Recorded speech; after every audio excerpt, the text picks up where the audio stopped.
Covered at Joplin's Grand Falls. We're going to spend the rest of our weather this week challenging possible record high temperatures. We'll have the latest from the Skywatch Weather Center. And major flooding continues to devastate Yellowstone National Park. We take you to the damage. The 4 states' most watched news starts now.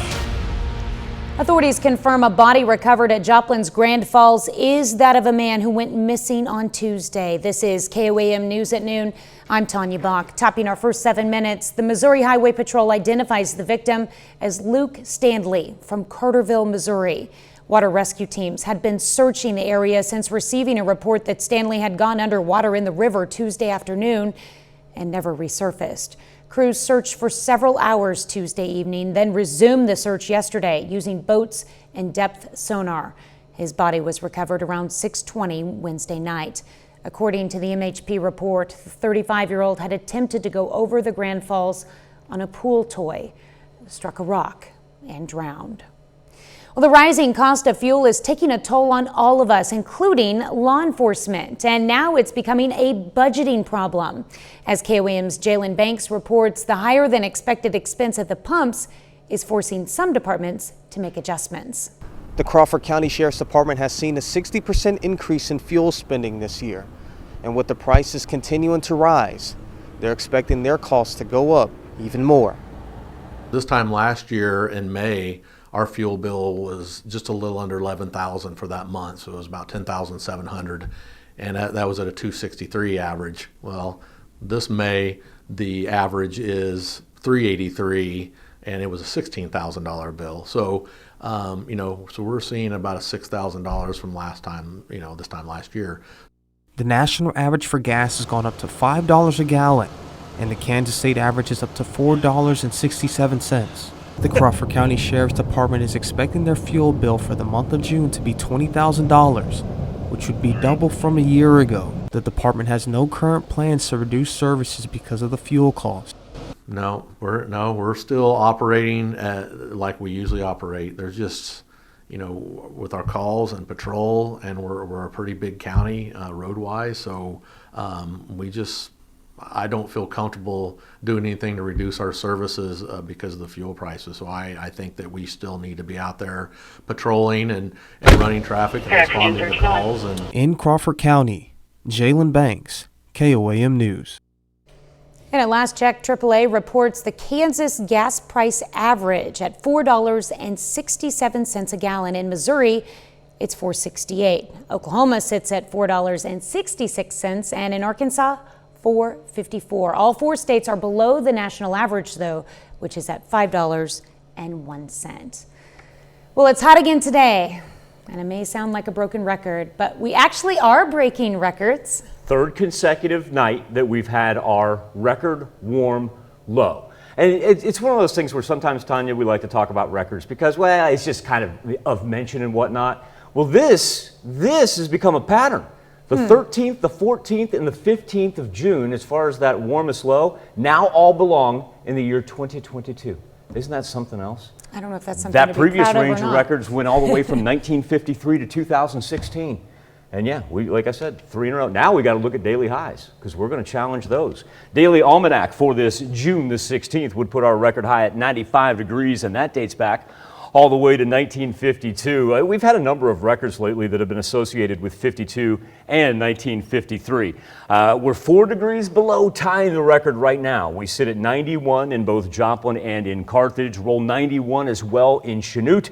Miami at 88, a pair of 89s in Fort Scott and Nevada. We do get a break from the wind, not as blustery as what it has been. We knew it was going to inch up to about 10 to 15 miles per hour this afternoon. We won't see a dramatic increase for the evening hours, but even with the wind backing off a little bit, still have those heat advisories running all the way through tonight. Skywatch Storm Tracker remaining clear. We will wait for development of a low pressure system that will head toward Kansas City here just a little bit later. And what that will do to us, especially for our northern counties, as we get into early Friday morning, there it is developing up by KC. You see a little bit of it just try to sprint through to the far north, but after that, we are locked back in to the heat. So with that being said, Tanya, coming up here in just a little bit, I want to talk about the difference between heat exhaustion, heat stroke, the signs to look for, and also precautionary measures should you see somebody suffering from each one of those. All right, definitely very important information. Yep. Thank you, Michael. Well, the third hearing for the House Select Committee investigating the January 6th attack on the U.S. Capitol is just getting underway. Today's focus is on President Trump's efforts to pressure his own vice president into keeping him in power. The committee says the former president pushed former Vice President Mike Pence to block the certification of the electoral results on January 6th. Committee members say President Trump listened to attorney John Eastman, who insisted Pence had the power to block the certification. The VP's refusal to go along with the plan stoked the ire of rioters who chanted, "Hang Mike Pence." The committee released video of one of those protesters touring the Capitol the day before. And we'll have more from today's hearing tonight on the KOAM News at 5. And you can watch now on our sister station on Fox 14. And we plan to join the hearings in progress at the end of our newscast at 12:30. That's a look at today's top stories and weather in our first 7 minutes. Up next on KOAM News at noon, we take a look at the damage left behind by flooding at Yellowstone National Park. And later, we're making a dreamy, creamy pudding in the Mr. Food Test Kitchen. Floodwaters that forced Yellowstone National Park to close are now causing heavy damage in nearby Montana. The state's biggest city now is at risk of running out of drinking water after the flooding affected its water treatment plant.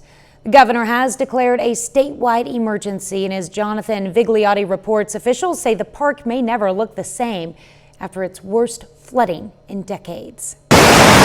These are the floodwaters that tore through Red Lodge, Montana, which some say came without warning. Roads turned into rivers in a matter of minutes. I woke up to my 10-year-old screaming downstairs. The water was flowing so quickly and rising so fast that I needed to get the breakers off. They are the same waters that devastated Yellowstone National Park earlier this week. Whoa.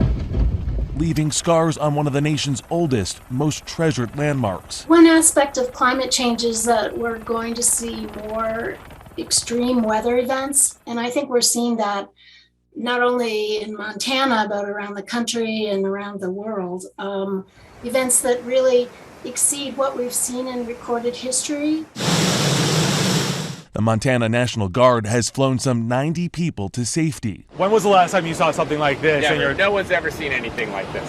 Red Lodge Fire Chief Tom Kuntz says some 250 homes have been damaged by the floods. That boulder right there gives you a sense of the power of this water, that boulder originally was in our main street. The river literally came right through here and went through these folks' house. The river was going through their living room. Kuntz says the weather here has been both extreme and unpredictable. A year ago, we were on fire. A year later, we're wet. We have the highest stream flows that the area has ever seen. Experts fear even the nation's most protected national parks, like Yellowstone, are now at risk because of our changing climate. We have to really plan for change. The infrastructure in places like Yellowstone is not ready for climate change. We're seeing roads wash out, landslides. We need to give that some more thought. And the water has receded here in Red Lodge, leaving behind what you could not see at the time. These are massive boulders, some of them easily hundreds of pounds. They came from the riverbed, which puts into perspective just how strong this current was. The fire chief tells me in his 27 years on the job, he has not seen a single flooding event until this week. Jonathan Vigliotti, CBS News, Red Lodge, Montana. Now, not everyone is leaving Yellowstone. Two of those who stuck around to continue working are a brother and sister from Carl Junction. Caleb and Tatum Graham both work at the Old Faithful Inn. They say while the area where they are has not been badly affected, the damage elsewhere is impacting their business. Yeah, we're going to stay. The employees who work in Mammoth have all been evacuated to where we are. So the dining room is expected to open again, hopefully next week, but it's going to be at limited capacity just for the safety of the roads and structures in the park. To date, there have not been any reports of deaths caused by the flooding. Still to come on the KOAM News at noon, Mr. Food. We're taking a test today, but don't worry, you won't need a number 2 pencil. But first, Michael Hayslip returns with your complete forecast. Really want to dedicate some time talking about heat safety. While it's been hot Monday through Wednesday, now that we find ourselves on Thursday through Saturday, going to be the 3 hottest consecutive days that we've had of 2022. And then as we start next week, we're going to be right back into the mid-90s as well. In the United States, each and every year, heat-related deaths, the number one weather-related deaths, are attributed to heat. Let's start with our current conditions over 7th and Range Line, where we sit at 91 degrees, and there we go. We're already up to triple digits as far as our heat index reading, 100 on the nose. And so these are our actual temperatures, anywhere from 89 to 91 or 88 down to the south. But of course, we got to factor in the heat, the humidity, and the wind. So let's talk about the threats. We're going to start on the left with heat exhaustion. Okay, because heat exhaustion can lead to heat stroke. What we're looking at, especially in young people, in elderly people, and those with chronic illnesses, watch for dizziness. Make sure that they're staying hydrated if they complain about it, because one of the things you can do is sip cool water. But then you really get worried when you see the stomach start to go on you, and also the muscles in the limbs start to fail you, because the heat exhaustion, that can lead to the heat stroke. Now, when you start to pick up signs in somebody that's confused, they say they're dizzy, or forbid, should they become unconscious, that is time to call 911. You know, heat exhaustion, move to a cooler area, loosen the clothing, sip cool water. But when you see the signs of heat stroke, no, that's when the professionals come in. It is time to call 911 while you're waiting on them. Get that person to a cooler area, and also to loosen up their clothing and remove any extra layers that they have. And this is something that we're going to revisit here throughout the end of this week, and probably revisit it as well next week, just as a reminder. And you can find all those tips and suggestions not only at the National Weather Center website, but also the Centers for Disease Control. Here we are with heat index readings. We all know that we're going to be cruising up in between 103 and 105 later on today, so no surprise. We know we've got the heat advisories in effect. We actually got lucky. We escaped the excessive heat warnings. We may see those definitely by the time we get into Friday and Saturday, though. For the most part, they're supposed to expire at 9 o'clock each night, but just imagine they're just going to be revamped all the way through next week. And then as we talk about the Skywatch Storm Tracker, really what we're going to pay attention to is what's developing right now out to the northwest of us. We'll go ahead and take a look at our low pressure that's beginning to move in, that darker color right there, just through western Kansas, because that's going to formulate some thunderstorm activity that's going to stay, to the most part, for the north of us. But our far northern counties may skirt just a little bit of it. But luckily, we are able to stay out of even that low category. You can tell that low category kind of runs I-70 and does so for a substantial period of time, from KC all the way past St. Louis, almost to the end of Illinois as well. We haven't seen any of it formulate as of yet, and really won't until we get into our evening hours. As far as what we'll have this afternoon, remember peak heating time, 2:30 to about, let's say 6 o'clock these days. So even though we're seeing, not low 90s right now, mid 90s, a distinct possibility. Here's the low pressure that I was talking about at the top of your screen, right up by KC.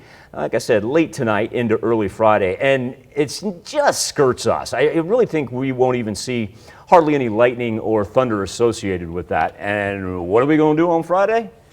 Well, I got a feeling we'll probably be talking about the dangers of heat stroke and heat exhaustion, because there's no reprieve on this, Tanya. Challenging record highs each and every single day. And as you and I were talking about earlier, the record warm lows, that is 3 consecutive nights that we've done it this week, the 13th, the 14th, and the 15th.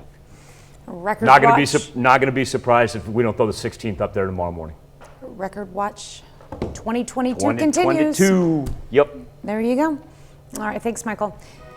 We take this time to honor today's 4-state hero, Corporal Irvin Myers in the U.S. Army. The Columbus, Kansas native served in the Pacific Theater in the Philippines and at New Guinea from 1942 to 1945. He earned the American Service Medal, the Asiatic Pacific Service Medal, and the World War II Victory Medal. To Corporal Irvin Myers, we thank you, our 4-state hero. Orange creamsicle. It's one of our favorite summertime flavors. And today Howard turns the classic flavor into a dreamy, creamy pudding in the Mr. Food Test Kitchen. If you don't mind, I want to try something. I'm going to hold up two colors and I want you to shout out whatever flavor they remind you of. Red and white. If you guess peppermint, that's what I was thinking too. Okay, how about yellow and green? If lemon lime came to mind, you're 2 for 2. Okay. Just one more. How about orange and cream? If all of a sudden you're craving a creamsicle, then you've passed the test with flying colors. And since creamsicles are one of my favorites, let me show you how to make a cool and creamy layered pudding that uses those two colors, or shall I say flavors. For the orange flavor, we dissolve orange gelatin in boiling water. Then we stir in some cold water. After that cools slightly, we'll beat in a package of vanilla pudding. And to make it extra creamy, after it cools, we'll fold in some homemade vanilla whipped cream. Look what we get when we alternate our orange pudding with some of the vanilla cream. A dessert that stimulates your taste buds just by looking at it. To get the recipe for our dreamy, creamy pudding, all you have to do is hop online. I'm Howard with Kelly in the Mr. Food Test Kitchen. Thanks for taking our tasty color test. And the next time you think of these two colors together, the first words out of your mouth might just be, ooh, it's so good. Kind of like a Jell-O pudding. That's pretty cool. You can find this recipe along with a lot more good food from the Mr. Food Test Kitchen online. Just go to our website at KOAMnewsnow.com. Here's a look at our 4-state market prices.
Throwing up the triple digits already as far as what it feels like here at 12:26.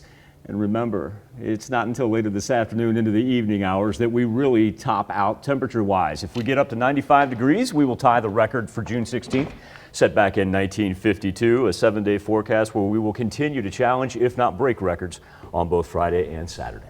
All right, thank you, Michael. Well, coming up tonight at 5, almost 40 million Americans live with migraine disease and headache disorder. June is Migraine and Headache Awareness Month. In Health Watch, we check out the latest research and treatments. Plus details on a judgment entered in the civil lawsuit involving the Newton County Commissioners and County Treasurer and Recorder of Deeds and the Recorder of County Commissioners. And $25,000 in grants is handed out to several organizations. We'll tell you who. Join us for those stories and much more tonight on the KOAM News at 5. I want to thank you all for joining us here on the KOAM News at noon. Tanya and I will see you again tomorrow morning. And the rest of the team will see you right back here at 5 o'clock.